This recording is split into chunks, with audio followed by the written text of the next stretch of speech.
Is startup advice online starting to suck? Or is it getting harder to get good advice online for being a founder, especially if you're an early stage first time founder? I came across this topic and it really started to make me think because I'm part of this ecosystem of people online, let's say creators, trying to give startup advice here on YouTube and across other channels. And if you look at the screen, I've gathered some of the thumbnails from some of the channels out there giving startup advice that are very popular these days. And you're going to see the widespread, and we want to explore what is going on here. And if you're someone out there going, man, it's really getting hard to get good advice online when it comes to my startup, being a founder, I don't know where to turn, I don't know who to trust, or maybe you're just saying, you know what, the advice out there and all the content is looking the same, or it's bad, I don't get anything from it, this video is for you. Let's discuss. Before we continue, my name is Ed Kang. If we met before, use the timestamps. I'm making it as easy as possible for you to jump ahead right to the start of the content. If we haven't met before, I'm a 7-time funded founder with 2 exits,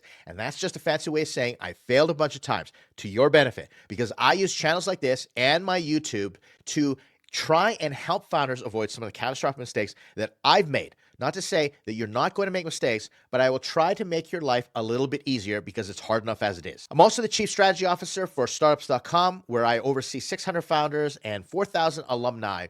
And if you're part of Startups.com, thank you very much for joining. If you haven't, check us out. We have a lot of free resources online for you. While you're here, do the YouTube thing, like, comment, subscribe. Your feedback is always helpful to me. Let's jump into this video. Here are 4 reasons why startup advice sucks online. It's starting to get worse, or you're struggling to find that good startup advice. And let me start off by saying, not all of everything that you see out there is bad. Not all of it sucks. In fact, a lot of it is quite good. I take in the content. I learn from it all the time. I appreciate all my fellow creators out there giving startup advice. But there seems to be a general consensus of people complaining more and more. And I think we're at a bit of an inflection point when it comes to startup advice online. You're starting to see this because I see more ex-founders, or I see venture capitalists, or I see different people get online, especially coming here to YouTube to give that type of startup advice. It's the same way that celebrities are coming online to YouTube because they're seeing these other creators really have success. And YouTube and sort of these alternative forms of media, even if you can consider alternative, not the mainstream, not television, that is picking up steam. And if you look at the results of the last election, you look at the way trends are going, how much people are watching YouTube on large screen televisions, even more than Netflix, the challenging business models that are out there, Hollywood is being in battle, everyone wants more interactivity, technology. Well, it starts to make sense that more and more people start coming online and start using channels like YouTube to spread their message and try and reach you out there as startup founders. So the first thing we have to look at is the fact that we are living in the attention economy. And that is where attention actually can be monetized. Attention is the currency of our online age today. For example, if I went out there and I said, I can help you do a startup, well, that's going to get a bit of attention, but most likely people aren't going to discover me. But if I say something like startups are total easy mode, you can become a billionaire easily with startups, well, more people are going to pay attention because there are a lot more people who are sort of being entrepreneurs out there. Not saying that's any of you, but there are entrepreneurs out there that want the quick fix. They don't want to put in the work. So these clickbaity headlines, they're going to catch that attention. They're going to get the eyeballs. They're going to feed the YouTube algorithm. And then YouTube is going to send it out further because they want to sell advertising. And we'll talk about the incentives in just a moment. But that's how you reach a larger audience. That's how you get more subscribers, followers, more views, and that's the name of the game. And I always like to say, hate the game, not the player. We are living in an attention economy. I didn't make it up. I don't control YouTube. I don't control social media platforms, but it's all built on attention. That is the currency. That's the gold right now when it comes to digital media. Now take a look at these thumbnails. If you look at the evolution, look at the top line there. Y Combinator has got some pretty mundane thumbnails that says how to build an MVP. They have a very serious audience, and it's just straightforward how to. Interviewing startup founders. And that's what people can really learn from. But as you go further down, you start to see more clickbaity titles. You start to see more clickbaity thumbnails where the world of entrepreneurship and people who might be entrepreneurs that want to get rich quick or get the shortcut and startup founders start to kind of mold together. And that's where things get a little bit confusing. All the way to the point where you've got one founder with his shirt off, flexing on the thumbnail. And let me just say, if you ever see me put out a thumbnail where I'm flexing without my shirt on, let's say I've lost 50 pounds and I put on 30 pounds of muscle, you want to run in the other direction. That is not the type of thumbnail that we want to be seeing, but it actually attracts. You look at the views, you look at the audiences, you look at what's happening, and you can't argue with the results. Even Gary Tan, who's the president of Y Combinator, he's putting out clickbaity thumbnails, and it's really not him. His content is not him, and a lot of founders or a lot of people on YouTube get mad about these clickbaity thumbnails and say, you are saying one thing, and then I come to this video and it says something completely different. You are not fulfilling on the promise of the thumbnail or the title. And that is a concern. I definitely agree. But that's the name of the game. You have to put that stuff out there. In the case of Gary Tan, he actually learned from Mr. Beast on how to do clickbaity titles and thumbnails. And Mr. Beast goes out there and plans all his thumbnails and titles before making the video based on being clickbaity. Hate the game, not the player. And like I said, what happens is when you are incentivized by those eyeballs of, let's say, entrepreneurs or the entrepreneurial audience in general, because there's been a bit of a transition where startups used to be all about hyper-growth technology companies doing innovative things, but hyper-growth was the main deal that sets you apart as a startup founder. But now people start to think that any startup starting a company from scratch makes you a founder and makes your business a startup, when it could be a small business startup. You could be a freelancer, service provider. You could drive Uber.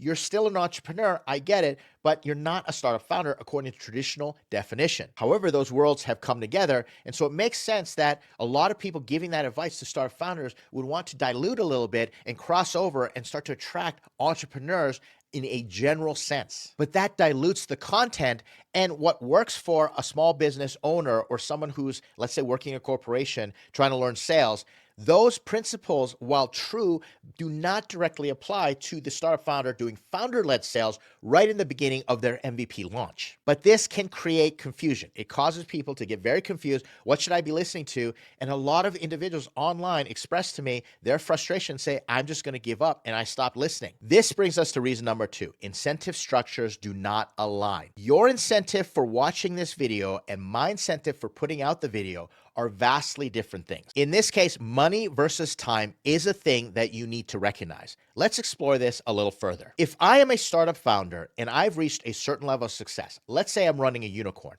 I'm going to be able to give you amazing advice. The advice that all of you want to hear. And I'm very straightforward and transparent with my success as a startup founder. I have failed more than I have succeeded. That's the reason, even though it drives some people nuts, I always say I'm a 7-time funded founder with 2 exits, and that's just a fancy way of saying I failed a bunch of times. But money and time come together. If I was that successful founder, I am making money, which is a sign of success. I don't have the time to give advice to other founders. I don't have the time to come and do YouTube videos. The only way that that works is if you've reached a level of FU money. Let's say like a Ray Dalio or some of these other people like Warren Buffett is able to give free advice and allow people to record them. But that's going to be few and far between. And on top of which, you may not necessarily be able to relate to those FU money level founders that have exited with 9 figures and let's start putting out advice. This is the advice that you're going to get from a billionaire. You see advice out there like that? And early stage founders, especially new ones, can't relate to that. So now you want to relate to someone who may be a few steps ahead of you. Let's say someone who's raised a seed round or is about to raise a Series A round, but they don't really have time to give you that advice either because they're busy raising the money and running their startups. Now, let's say someone is not making money in their startup. They're not making money doing whatever they're doing. Then they have time to do YouTube videos. And they come on these social platforms and they start putting out all this advice. Listen to me. And if you got the time to do that, well, there might be an inverse correlation unless you got the FU level of money, unless you're a superstar and you've exited a unicorn. You don't have that time, and therefore your advice may not be as potent as someone who is making the money. And so the incentive systems, and we'll explore this in a little bit based on some comments that I've gotten, can be vastly different. Truth be told, I'm being very transparent and vulnerable with you here. If I had FU levels of money and I exited a unicorn, which I have not, and I'm very straightforward, I'm very upfront with all of you about that, I would not be on social media. We'll explore the reason why in just a moment, but there are so many other things that I'd rather be doing than be on social media. But then you get robbed of this opportunity to at least access some type of online advice, some type of education online, because I want to make social media available to everyone when it comes to startups and learning how to do a startup, especially in developing countries or underserved, underrepresented, underestimated founders who may not necessarily have the same access as everybody else.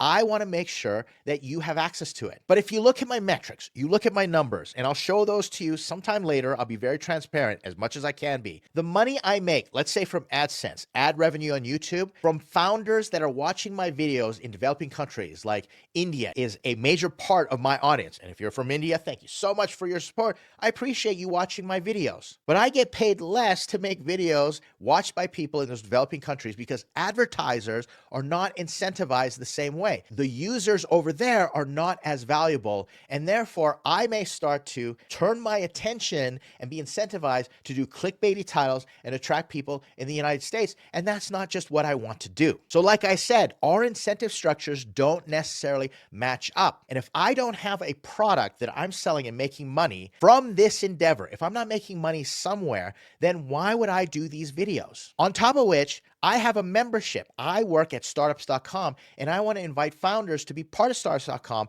to be a curated community. Not every founder can afford that, and I don't want you to spend money that you do not have. Even though I try to make a 10x return on your money, if you spend $200 with me, I try and give you $2,000 worth of advice. I still want to give away as much stuff as possible. If you look here on my whiteboard, I've got 3 G's. One of those G's stands for generous. And I had this philosophy that my free stuff should be better than anything that you pay for out there, and that I will give you so much value that later on you feel guilty because you're successful and you turn around and you write me a check. Wouldn't that be a wonderful place to be? But nobody's written me a check yet. And that either means I'm really bad at my job and I can't make successful founders, or it's the incentive system. There's nothing that puts us together and glues us all together to make it work, other than what I have to work with the YouTube platform and the incentive systems that they have, that YouTube has to deliver advertising. Therefore, I always have to fight the tension between being clickbaity and building the audience and putting out real advice. And that's where Y Combinator is a bit of an anomaly. Y Combinator doesn't rely on how many views, doesn't rely on YouTube ad revenue, even though I think they make good YouTube ad revenue based on my estimations, because they've already got a business model where they're investing in founders and they want to attract as many founders as possible. YouTube for them is a funnel that leads to a business model, just as mine leads to a business model as well. And you can't fault me for that just as much as you can't fault Y Combinator for that. Yet I see so many people absolutely drag on Y Combinator for putting out videos promoting their accelerator.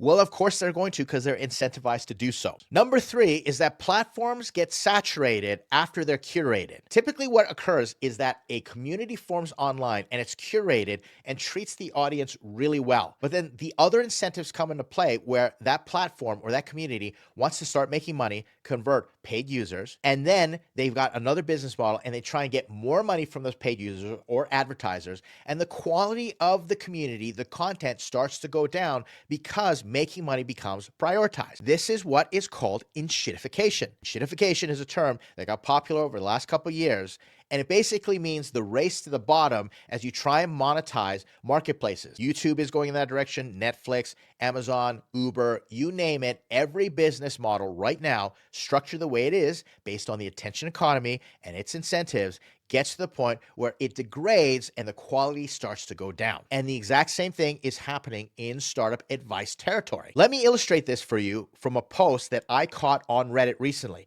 It says this sub is losing its value, and this is on the startups subreddit. This is not a rant, but raising concern. I've been in this sub since I was a first-time founder almost a decade ago. It was great to ask for help from more experienced founders. Recently, almost none of the posts are about building or operating a startup. Most don't even relate to startups. Start to call specific people out, but there are posts from freelancers with one customer asking, how do I get more? Or people ranting about their CEO. While these might be important topics questions, they're devaluating the only community available to early stage founders, especially first-time founders. I'd like to see mods reevaluate the purpose of this community so we can properly seek and help and offer value. Thanks for coming to my TED Talk. And I appreciate the original poster here. I'm not going to identify their name because I don't want them to get dragged out there, but it made me start to think, and it illustrates this concept of the enshittification of Reddit and this particular community. It's going to be the natural way that communities go. You look at Hacker News, you look at Product Hunt, all these places that started off really pure and super exciting. well, business incentives start to creep in and the quality is going to naturally go down. And that's the reason we have to keep refreshing these circles, these smaller channels. The next Ed Kang out there, the next founder I want to support because they're going to be doing something fresh. They're going to be focusing on a particular problem with founders. And we need that. We need the next generation. And that's why I'm bullish on the creator economy. I don't think it's ever going to go out of style. And this brings us to reason number 4, and that's a creator's mental health. Now, I'm going to be more transparent here. There are days that I record these videos, there are days that I interact, and I ask myself, why the F am I doing this again? And I've wanted to quit YouTube so many times, and there are different reasons for it, mainly because of the energy that it takes to go out there and put out videos that other people watch for free when I've got other businesses I need to run. Remember, time versus money. If I am not making money in other places, sure, I've got time. But if I want to make money in other places, I have to invest the time, which reduces the time that I can spend here. Now, I'm not complaining. I'm very fortunate that I make enough money to do what I want, but I don't make enough money. Been very forward with you about this. I don't make enough money that I can do nothing. Here is an illustration of this. Remember, I was telling you about some comments. On one of my videos, I got a comment. Content is awesome. Your intros make me cringe. Super salesy. I just skip them. And my response was, you're welcome and you're welcome. The day I get paid to put this content out there for you, I promise I'll stop being salesy. I promise. What's that exchange all about? Because I tried to be a little snarky, and I think it was my mistake in responding to comments. Let me digress for just a moment. When I was in China, I had hundreds of thousands of followers on China's version of TikTok, and I was there for a startup. I got funded, and I went over there. Now, I had funding, I had backing, I had staff, and I was able to develop a social media following, quite popular. But I would get these comments when I started to get traction, when I started to get popular out there, lots of followers, saying, oh, you've just ripped off this other creator, and then it got personal, and then it got nasty. People would say to me, do I have to be as fat as you to learn how to do this? Others would say, wow, your skin looks really good today. Your skin looked crappy the other day. And I would have my staff read the comments because I couldn't read Chinese, and they would snicker, or sometimes they would be absolutely horrified of the comments that I was getting, but I couldn't read my own comments. But I would ask them, just tell me the ones that are actionable, what we can learn from, and they shielded me. But it's not the same here on YouTube because I'm not funded to do this, and therefore I read my own comments. Why? Even though it takes a hit to my mental health, and sometimes I just get so salty reading these comments. I totally confess, I'm human. I do it because I want to learn from all of you. Comments are appreciated, so I read the comments and I try to improve. It's feedback. If I'm telling you as a founder, go out there and talk to users and get feedback, even if it's bad news, why wouldn't I listen to my own feedback? The stuff that I get as far as comments on my YouTube channels have helped me grow this channel to where it is today. And I'm so appreciative of anybody who watches my video and takes the time to type something out. But it's the same way that someone takes the time to type out a hateful comment. I know that there is a complaint. A complaint is basically an unmet need, and I want to learn from that as well. But it hurts me. It stings. It bugs me. Sometimes it downright infuriates me. I think to myself, if you are out there and you get to watch my video for free, then what gives you the right to tell me how to do my job and you suck at this and you should be better at that? And I get those types of comments where people never put out a YouTube video before telling me how to put out YouTube videos. And I don't mind the constructive criticism. It's just when it gets mean, it starts to get under my skin. I don't want to be salesy. Let's just get this super clear. I don't want to have to tell you every single time, join us at startups.com. Remember, the incentive systems. I'm putting it out for free, but some of you who come and join me at startups.com and do pay for a membership for a curated community, and you do get that 10x return, I appreciate you because what happens is by you doing that, you allow me to help the startups.com community at large, or startups in general across the world. Founders all around the world watch my stuff. Now, that may not be an incentive for you, but it is for me, and that's where our incentives start to come together. But let's get back to these comments and explore a few more further. I think you're going to be entertained. Another commenter tagged on and said that you need to be paid for this suggests that you weren't very good at startups. And my response was, you must be right, LOL, thank you. And that individual came back and said, anytime, happy to clarify. And I think we completely lost the purpose of this comment thread. And that's my mistake for responding to comments in the first place. I've already been upfront with all of you out there. I am not good at startups. I have failed more than I have succeeded. I've not been able to build a unicorn. I'm not considered one of these successful founders. Where I've been successful is learning from my mistakes and how to be an advisor. But I have financial incentives just like everybody else. And because of my mental health, if I ever got to the place where I had FU money, I exited that unicorn, I would not be on social media. It is not worth it. I have a family, I have friends, I have a community. I'd be spending time with them. And I'm not saying this to make you feel guilty. I'm saying this so we can empathize with each other as much as I try to empathize with all of you out there, even if you have complaints, especially if you are an early stage founder. If you don't have the money, you don't have the revenue, you don't have the investors, and you're bootstrapping, yes, I want to get you free content. And I'm always walking the razor's edge. There's always that temptation to move into shitification, to move into clickbaity titles, to water down my advice